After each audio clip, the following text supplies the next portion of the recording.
Hello everyone, welcome to mole classes. हम कर रहे थे चैप्टर 1 क्लास 9 केमिस्ट्री का chapter matter in our surrounding.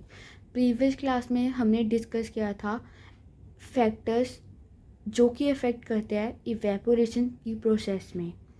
आज की क्लास में हम डिस्कस करेंगे कि इवेपोरेशन कैसे शो करता है कूलिंग इफेक्ट को। तो चिल्ड्रन सी, फॉर एग्ज़ाम्पल कभी आपने नोटिस किया हो, जब हमें स्वेट आता है, जब हमें पसीना आता है, उसके बाद हम बहुत रिफ़्रेशिंग सा फील करते हैं। तो ऐसा क्यों होता है? अब फॉर एग्ज़ाम्पल यहाँ पे हमें आइज़ के पास पसीना आ रहा है, स्वेट आ रहा है, तो होगा क्या कि जो स्वेट है वो हमारी बॉडी से हीट एनर्जी को एब्जॉर्व करेगा एंड देन वेपर्स में कन्वर्ट हो जाएगा। अब हमारा स्वेट तो हीट एनर्जी को एब्जॉर्व कर कर वेपर्स में कन्वर्ट हो गया, तो रह क्या गया? एक कूल इफेक्ट जो कि हमें फील होता है अपने फेस में। होता क्या है? हीट एनर्जी एब्जॉर्व करके हमारा स्वेट जो है वो तो वेपर्स में कन्वर्ट हो गया, तो हमारे फेस का जो टेम्परेचर है जहाँ पे भी स्वेट आया था वो हो जाएगा डिक्रीज़। इसलिए हमें रिफ़्रेशिंग सा लगता है।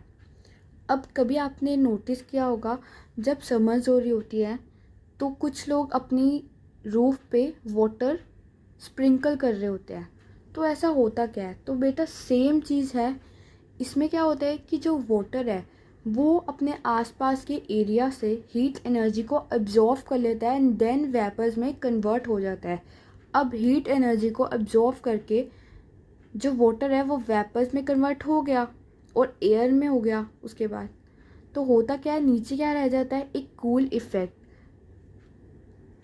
तभी हमें जो फ्लोर है वो ठंडा ठंडा लगता है। नेक्स्ट, आपने देखा होगा कि कुछ लोग समर्स में कॉटन क्लॉथ पहनना पसंद करते हैं। तो ऐसा क्यों होता है? क्योंकि चिल्ड्रन, कॉटन जो है ना वो गुड एब्जॉर्बर होती है वाटर की। कभी आपने कॉटन बॉल को डिप किया होगा वाटर में, तो आपने देखा होगा कि जो वाटर है अच्छी तरह कॉटन ने उसको एब्जॉर्व कर लिया है अपने अंदर। अब जब आप समर में वियर करते हो कॉटन क्लॉथ, तो होता क्या है, जितना भी हमारा स्वेट होता है ना उसको कॉटन क्लॉथ एब्जॉर्व कर लेता है अपने अंदर। और जब एब्जॉर्व कर लेता है तो अगेन हमारी बॉडी की हीट एनर्जी से हमारा जो स्वेट है वो वेपर्स में कन्वर्ट हो जाता है। अब रह क्या जाता है? एक cool effect. Means temperature decrease होके जो हमें अपनी बॉडी पे दिखता है वो एक कूलिंग इफेक्ट होता है। किसका? इवेपोरेशन की प्रोसेस का। तभी हमें बहुत रिफ्रेशिंग सा लगता है।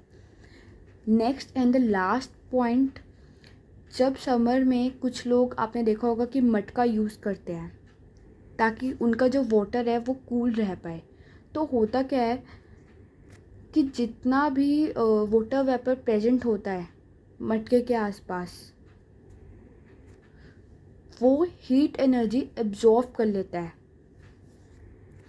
और जब हीट एनर्जी एब्जॉर्व कर लेता है तो क्या होता है?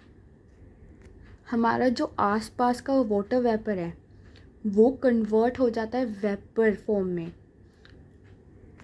और वेपर फॉर्म में जब कन्वर्ट हो जाता है तो रह क्या जाता है? पोर्ट के आसपास का एरिया हो जाता है कूल। चिल्ड्रन, हमारा जो पोर्ट होता है ना उसमें बहुत सारे होल्स प्रेजेंट होते हैं। इतने स्मॉल होल्स होते हैं कि हम वो नहीं देख सकते। तो जब हमारे आसपास का एरिया कूल हो जाता है, यही हेल्प करता है हमारा जो पॉट में वाटर है उसको कूल रखने में। तो आई होप आपको ये चीज़ें क्लियर हो गई हो एंड आप इवेपोरेशन की प्रोसेस को अच्छे से समझ गए हो। इसी के साथ हमारा ये चैप्टर होता है कंप्लीट। आने वाली वीडियोस में हम इन-टेक्स्ट क्वेश्चन करने वाले हैं और इस चैप्टर की एक्सरसाइज को भी डिस्कस करने वाले हैं। तो आई होप आपको आज की क्लास अच्छी लगी हो। अगर अच्छी लगी हो तो लाइक करिए, शेयर करिए अपने फ्रेंड्स के साथ और चैनल को सब्सक्राइब करिए। Thanks for watching.